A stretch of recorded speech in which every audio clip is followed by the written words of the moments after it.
Divergencia.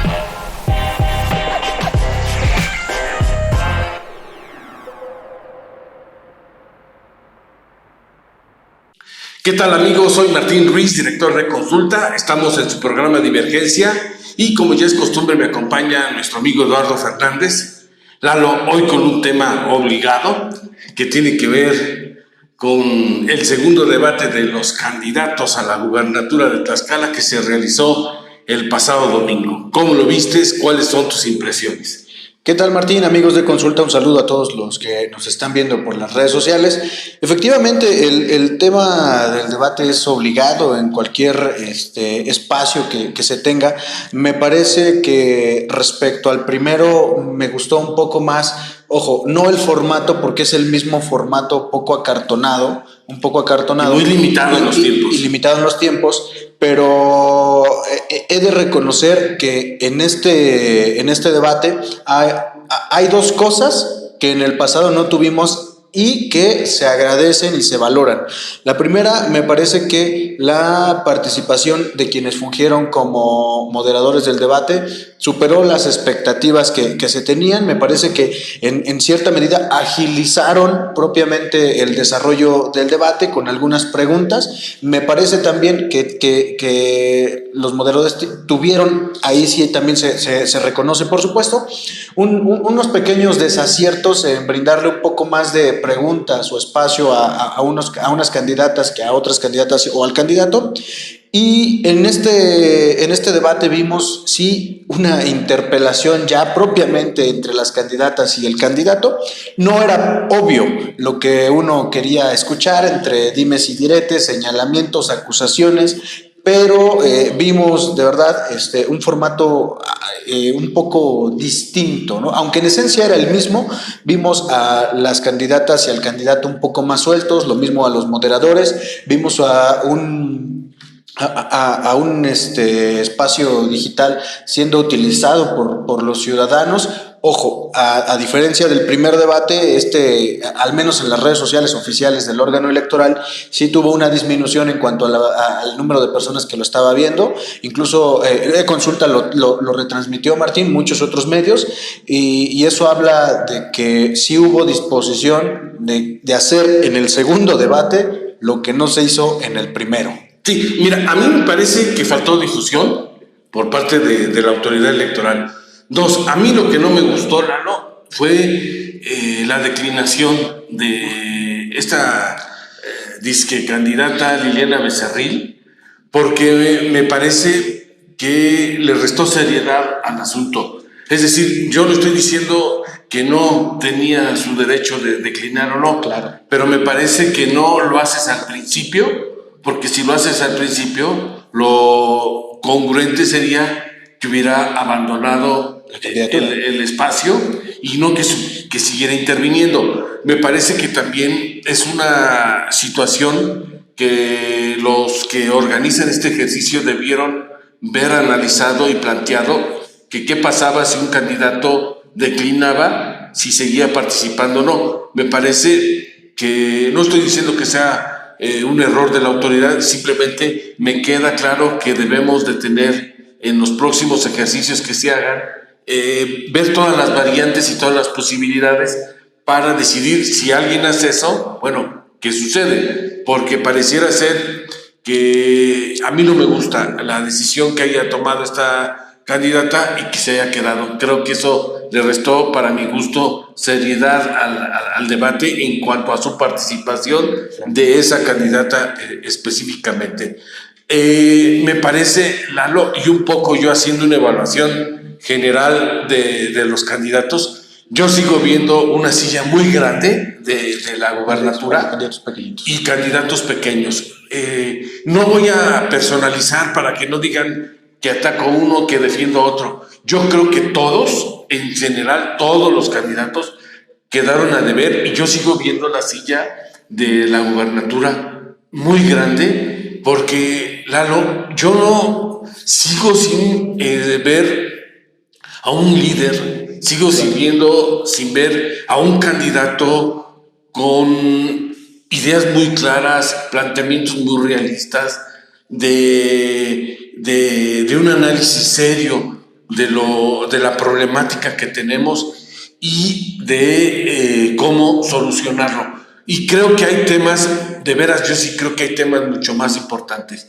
El hecho de que todo un bloque se haya destinado a ver si las dichosas cuotas escolares se cobran o no, me parece a mí, digamos, de muy bajo nivel. A mí en lo personal, creo que el sistema educativo de Tlaxcala tiene muchas otras vertientes, muchos otros problemas que deberíamos de estarlos analizando.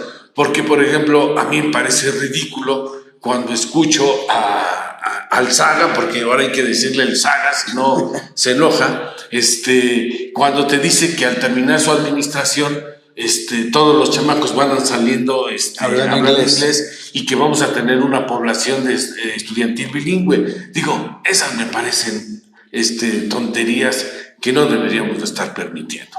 Claro, en un primer sentido, hablar de la candidata, la todavía candidata, porque legalmente lo es, todavía lo es, Liliana Becerril, y la declinación que hace al inicio del debate, me parece que hay que analizarla desde dos perspectivas.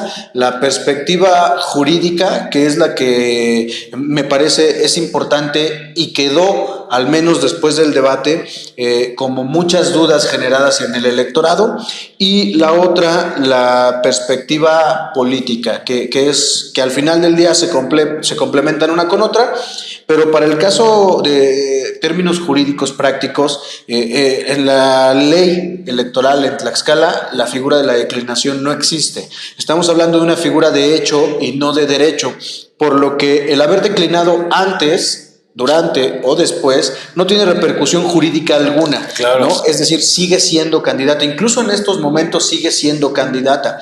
¿Qué va a pasar? Que sus votos van a seguir contando, sí, para ella, pero no suman para la candidata o el candidato con quien haya declinado, en este caso con una candidata. Me parece, sí, una falta de respeto el haberse presentado, una falta de vergüenza completa, pero no únicamente por el hecho de declinar en el segundo debate, sino porque ya llevaba más de un mes haciendo campaña, fue la primera en decir ni me rajo, ni me bajo, ni declino, y fue la primera en hacerlo. Entonces, eso de entrada me parece a mí una cuestión muy sensible, porque este mes y tantos días que se le estuvo pachangueando, lo hizo a costillas del dinero de todos y cada uno de los tlaxcaltecas. Aun cuando en el portal de fiscalización haya reportado poco más de 15,000 pesos, que sabemos que 15,000 pesos para una campaña de este tamaño, la verdad es que o están mintiendo o no están realizando las declaraciones como debiera ser. Entonces, me parece que ese es el sentido político y en un tanto sociológico. ¿Cómo queda la militancia de este partido, que se la iba a jugar con ella, que había puesto e invertido tiempo, dinero, esfuerzo en tratar de convencer a sus familiares para votar por esta candidata, para llevarles el proyecto a la plataforma, y al final del día, de buenas a primeras, por lo que haya sido? Creo que aquí lo más importante no es si el dirigente le dijo lo que ya sabíamos también, y ella sabía también desde el inicio que iba a perder o no. Me parece que eso, o el boletín que enviaron hoy martes a las 7:15 de la mañana, me parece que la verdad, uno, tardío. Dos, creo que es una intención de justificar los bajos números con los que llegó, a pesar de haber iniciado campaña igual que todos, a pesar de estar invirtiendo dinero, a pesar de invertir en su imagen. Me parece que de verdad lo más complicado es eso, porque pues puede o no sumarle a la candidata hacia quien hizo la declinación. Entonces, creo que de entrada hay que valorar eso. O sea, la campaña se hizo con dinero público, con dinero, Martín, que sí, que tú y yo y todos y los miles de tlaxcaltecas aportamos. Ahora, me parece que ya en el desarrollo del debate era ocioso seguir con sus propuestas, porque al final del día siguió virtiendo propuestas, y era ocioso no en el sentido de que fueran malas propuestas, era ocioso en el sentido de que ya había renunciado, de hecho, a sus aspiraciones y a la posibilidad de ser electa. Sí, o sea, es decir, estaba presentando propuestas cuando ya no iba a estar. Claro, que en ese sentido también generó muchas dudas en cuanto al electorado se refiere, porque muchos se preguntaron precisamente eso, ¿no? Si ya había declinado, podía estar o no. Bueno, la verdad es que, insisto, al seguir siendo legalmente candidata, tenía todo el derecho de estar ahí, pero me parece que en función de estos boletines que han estado enviando para tratar de justificar esto, me parece que de verdad debieron haberlo hecho desde el principio, o en su caso, si ya se conocía todo esto que relatan, insisto, en estos comunicados, lo más sencillo, lo ideal y además lo más honorable era no haber aceptado una candidatura en un partido con dirigentes y con militantes como los que se describen en los boletines que se han enviado. Entonces, me parece de verdad una falta de respeto hacia el esfuerzo de los tlaxcaltecas, hacia la inteligencia de los propios tlaxcaltecas, porque de verdad uno no se explica cómo le damos la oportunidad a los partidos de crear, de competir, y al final del día los intereses personales, los intereses de algún grupo están muy por encima hasta por la militancia. Entonces, creo que eso es lo importante que se tiene que analizar desde mi óptica. Ahora, también, Martín, coincido en que la silla es un espacio muy grande y tenemos que decirlo como es. Las candidatas y el candidato parece ser que no están dando y no van a dar el ancho. Es cierto, no requerimos una candidata, un candidato completamente perfecto y sin errores, ¿no?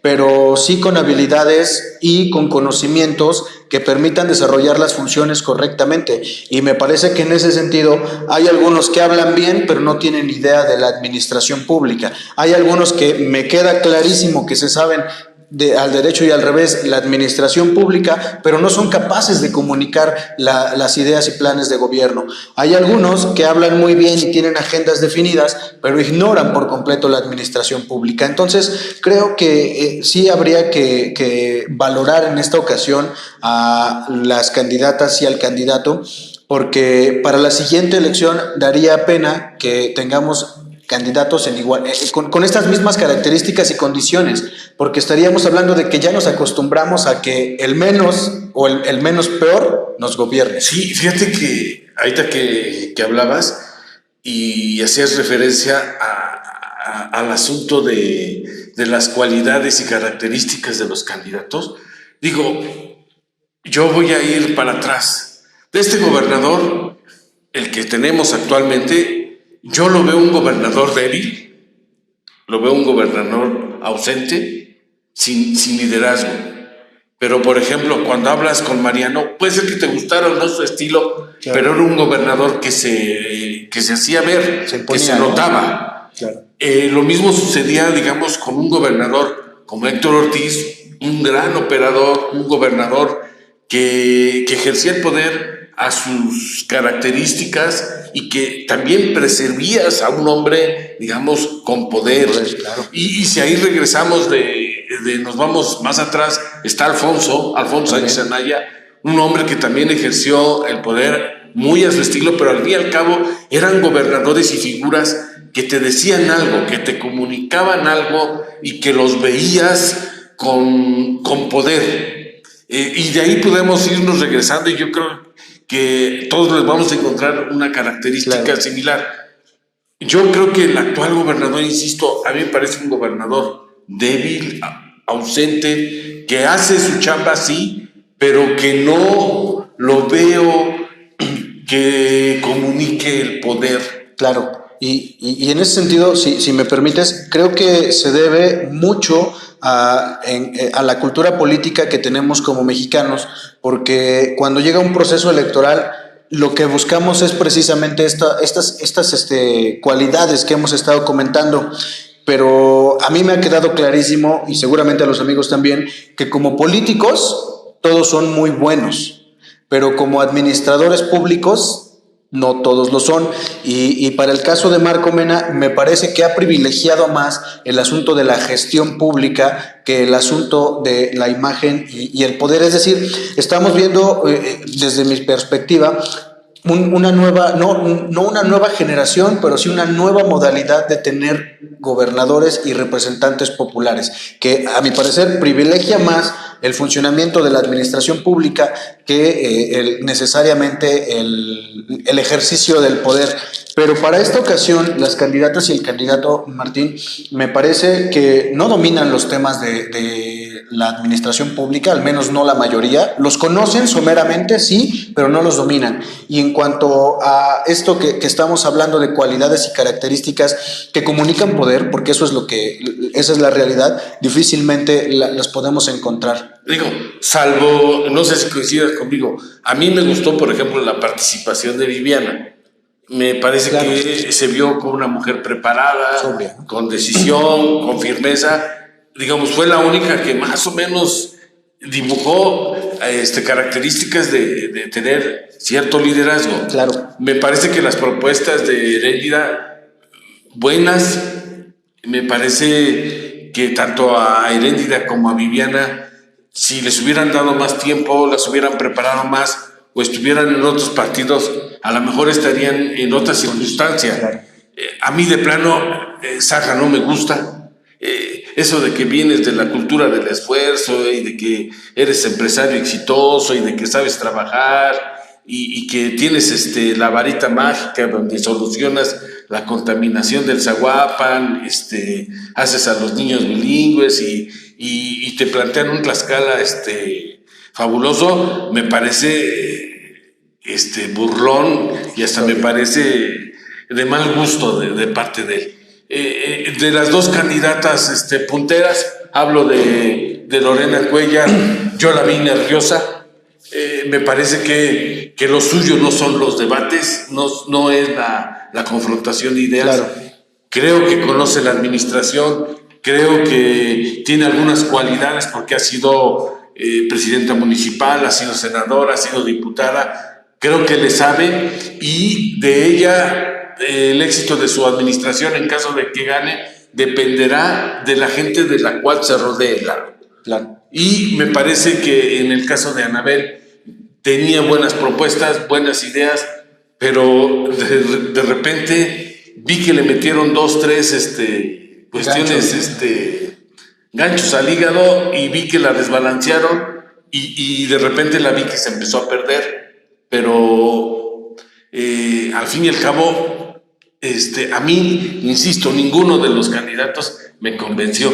Por ejemplo, cuando oyes escuchar a esta mujer, a Evangelina Paredes, dices, híjole, o sea, ¿qué hicimos las cartecas para tener una candidata de ese nivel? Claro. Que no hila las ideas, que te suelta una serie de ocurrencias, de enunciados que alguien le platicó, y la verdad es que ese tipo de políticos le baja mucho el nivel a la contienda por la gubernatura.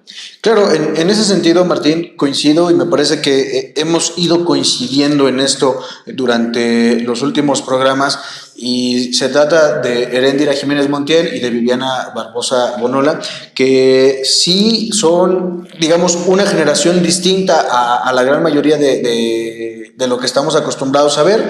Tienen otros discursos, claro que sí. Me parece que en este sentido las marcas, particularmente los partidos, pesan mucho sobre ellas. Creo que ellas pudieran en algún momento sí figurar, siempre y cuando sigan comprometidas con sus agendas, con los espacios y por supuesto con su carrera política. Me parece que sí, las propuestas son brillantes, interesantes, rescatables, y lo más interesante y lo importante, creo yo, es que las propuestas tratan de ser un poco más realistas, ¿no? A diferencia, insisto, como de lo que hemos hablado de resolver las cosas de un plumazo, de un chispazo, tratan de entender la realidad. Fíjate que las dos, las estabas hablando, por ejemplo, cuando hablaron del asunto ambiental, del saneamiento del río Zaguapan y sus afluentes, bueno, los que están ahí alrededor, La verdad es que describieron muy bien el asunto, mostraron conocimiento, incluso dice uno, bueno, pues más allá de que ganen o no, hay que hacerlo. Hay que hacerlo, y valdría la pena que alguna de ellas pudiera incorporarse a la administración y dijeran, a ver, llégale a este tema, encárgate, ahí van los recursos, ahí va esto, y demuéstranos que realmente se puede hacer las cosas bien. Porque cuando uno escucha, ¿no?, que se han construido tantas plantas tratadoras de agua y que están inservibles y que recursos van y recursos se invierten siempre en el saneamiento del río Zaguapan y el problema sigue igual, pues creo que necesitamos ponerle un alto y realmente el gobernador o la gobernadora que llegue, que realmente se dedique a atender ese problema, ¿no? Claro, sí, en esa situación, insisto, lo he comentado también, me parece muy prudente que parte de las propuestas que ya hemos escuchado puedan ser rescatadas o retomadas por quien al final los tlaxcaltecas decidamos que queremos como gobernadora o como gobernador, porque no todas son malas, y el hecho de que tengamos una diversidad de candidatas y candidatos no significa que sus ideas únicamente son las que funcionan, ¿no? Entonces creo que eso debe servir para retroalimentar los planes de todo. Para el caso de esta propuesta que estamos platicando en particular, me parece que ellas sí hicieron la tarea, hicieron un diagnóstico para ver la situación. Es indudable e innegable la necesidad de especialistas que seguramente tenemos en Tlaxcala, y si no los tenemos hay que buscarlos o hay que hacerlos, hay que formarlos, ¿no? Entonces creo que eso es importante. Me parece que para el caso de las dos candidatas punteras en las encuestas, sí, efectivamente, me parece que Lorena Cuellar no está todavía acostumbrada a los debates, a la interpelación directa y a los señalamientos, acusaciones. Creo que pudo haber aprovechado, insisto, el debate para tratar de convencernos o hacernos llegar un poco más de las ideas y propuestas de su plan de gobierno. Creo que particularmente creo que el mencionar al presidente y los programas de gobierno como en cierto sentido, como un acompañamiento de su plan de gobierno es funcional, sí, pero no sabemos si exista presupuesto para esos programas el próximo año o en 2 años o en 3 años. Entonces, creo que pues confiarse mucho en eso no es bueno. Para el caso de Anabel, tuvimos una candidata que arrancó muy bien. Efectivamente, después de algunos señalamientos, perdió el equilibrio un poco, lo retomó, ya no al mismo ritmo, pero sí pudimos verla ya un poco más sobria.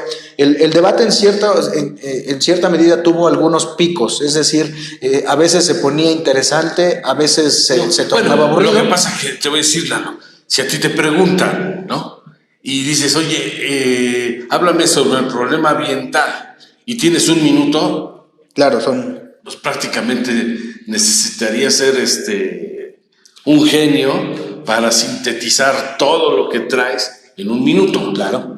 Y luego te hacen otra pregunta y tienes ya no el minuto, sino tienes 30 segundos. La verdad es que los tiempos eran muy cortos y la postura era difícil de fijar una postura, yo diría, contundente en ese tiempo. Claro, y también yo quiero traer esto a la mesa porque el órgano electoral cumple con lo que mandata la ley, ¿no? Sí, sí, es decir, por mero requisito y por obligación también, pero también valdría la pena que las candidatas y el candidato, por ejemplo, todos estos temas que generan dudas, porque sí, pudieron haber tratado de explicarlo en el tiempo que tuvieron lo mejor posible, ¿no? Pero creo que bien valdría la pena que hicieran uso de sus redes sociales, que le pidieran a la gente que le están pagando por gestionar sus redes sociales y crear contenido para ellas, que se avienten un programa a lo mejor de 15 minutos donde expliquen cada una de las propuestas. Podrían estar haciendo, digamos, lo que tú y yo hacemos. Claro. Sientas y dices, a ver, candidata, explique usted su propuesta en materia ambiental. Y insisto, o sea, tratar de desmenuzarla lo más que se pueda, porque ya falta cada vez menos para la jornada electoral y eso complica a los ciudadanos. De verdad, ya habíamos hablado de cuán complicado era después del primer debate. Me parece que en este segundo debate complica más porque seguimos escuchando propuestas, pero seguimos sin escuchar los cómo.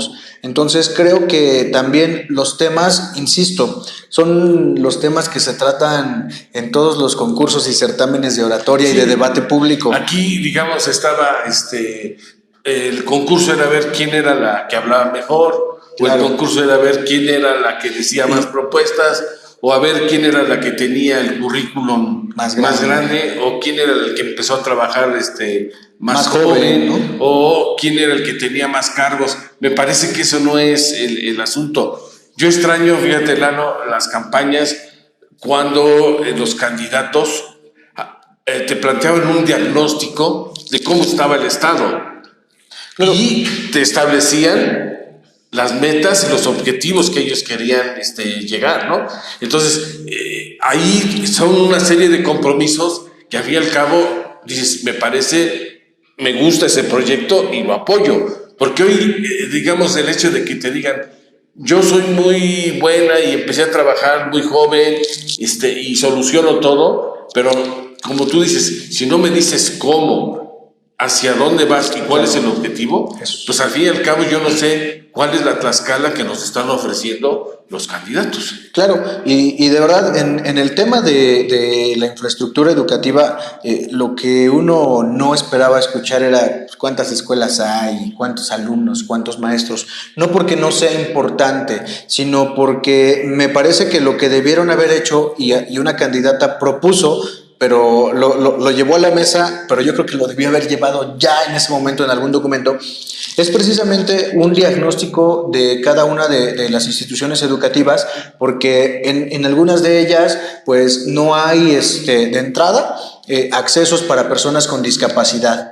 No hay espacios para estas personas, no hay también salones con el suficiente espacio para determinada cantidad de alumnos. Entonces, creo que lo más importante no era saber cuántas escuelas teníamos, sino de estas escuelas, cuáles son funcionales y en cierta medida incluyentes para toda la sociedad. Me parece que eso pudo haber sido lo más importante. El asunto de equiparlas con internet gratuito, gratis, como dijo el candidato, me parece que es ocioso seguir proyectando. O cuando hablas de las techumbres, ¿no? Claro, ¿no? O sea, hoy, Lalo, en estos días se cayeron 2 techumbres en 2 instituciones educativas. Claro. Y hoy estamos hablando, bueno, en Tecla de la Solidaridad estamos hablando de que se fallece una mujer y una niña parece que estaba grave. Y en otra escuela, en otra institución, en otro municipio también se cayó. Pero fíjate, nadie dijo, todo el mundo le echó la culpa al aguacero y a las hielo y a la granizo. Pero si hubieran estado los alumnos, ¿qué hubiera pasado? O sea, es decir, el hecho de haberles entregado también a dedicarnos a construir techumbres por construir techumbres sin las especificaciones técnicas que se requieren, a lo mejor estamos generando también otro problema. Claro, y me parece también que para el caso del tema de la infraestructura educativa es Viviana Barbosa quien tiene de verdad el mejor de los diagnósticos, y si no es que el único diagnóstico, porque tuvo razón al decir que, o sea, lo de menos es brindar internet y computadoras a las escuelas, porque ciertamente me parece que en cuanto a infraestructura educativa, ya lo decía, o sea, todavía hay escuelas de madera, digamos, si tú vas a Huamantla, en otros programas estaba Patricio y Patricio, que se hacía cargo de la cuestión de la cultura hace un tiempo en el ayuntamiento de Huamantla, decía que había escuelas que viajabas a lo mejor 30, 40 minutos, no tenían baños, no tenían pisos ni techos.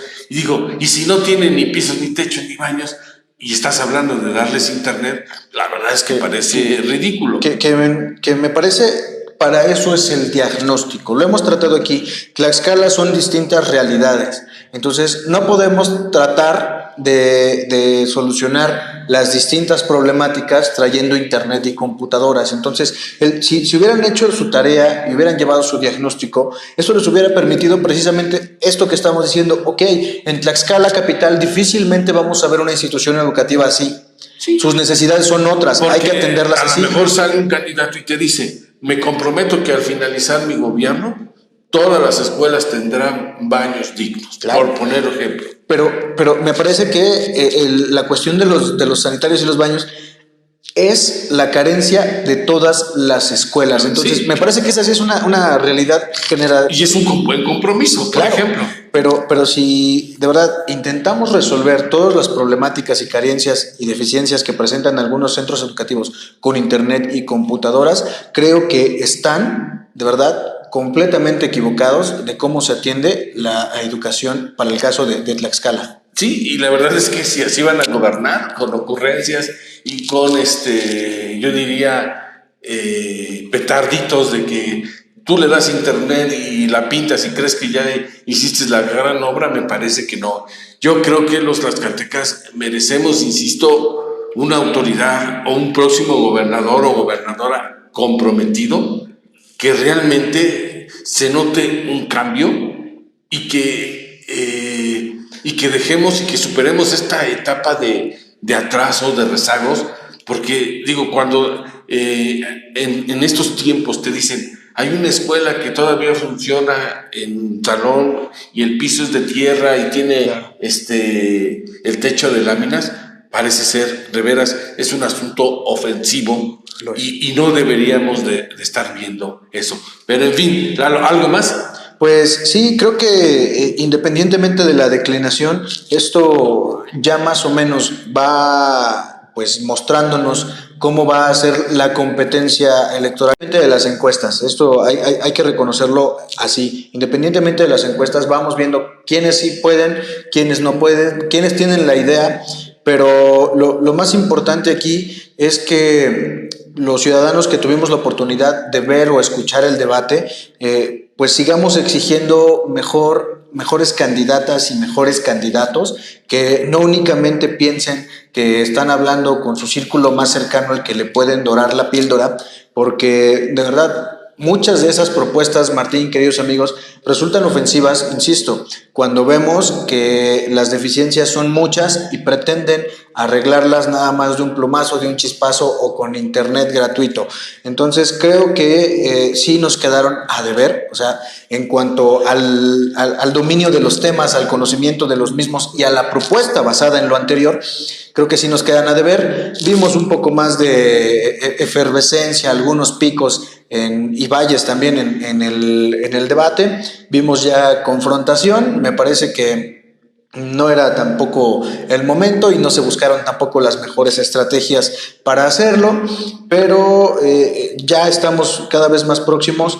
Habrá que darle seguimiento a los candidatos, sobre todo a las últimas propuestas que digan, porque yo no entiendo, Martín, queridos amigos, cómo en pleno 2021, en un proceso tan complejo, sigo viendo a las candidatas y a los candidatos presumiendo que firmaron sus compromisos ante notario público. La verdad es que hacer eso es como firmar un papel en este momento, aún con la presencia de un fedatario, de un notario, es ocioso. Me parece que comprometerse por escrito, como lo comentaba un candidato a presidente, después presidente en ese momento, es ocioso, porque al final del día es su obligación, es su responsabilidad atender todo eso a lo que está comprometiéndose con una firma. Entonces, que no nos quieran venir a ver la cara con la firma de estos compromisos de gobierno, porque no deben ser compromisos, deben ser diagnósticos y, en su caso, planes operativos de gobierno.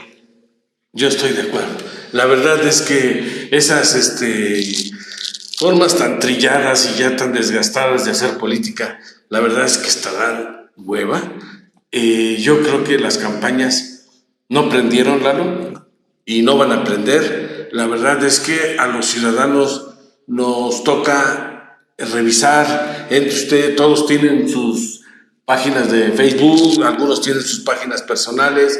Busque, aliméntese en términos informativos, claro, vea usted las mejores propuestas, vea usted quién le convence, y lo importante es que el próximo 6 de junio acuda usted y deposite su voto. La verdad es que queremos que haya participación, queremos un gobernador o una gobernadora con legitimidad, y que el fantasma del conflicto electoral se vaya, y que también se vaya por la borda y a la basura la posibilidad de que sean en los tribunales donde se esté discutiendo quién ganó y no realmente sea en las urnas. Lalo.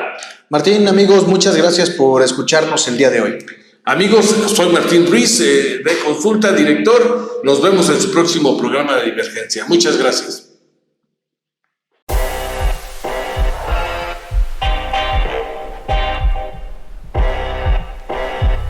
Divergencia.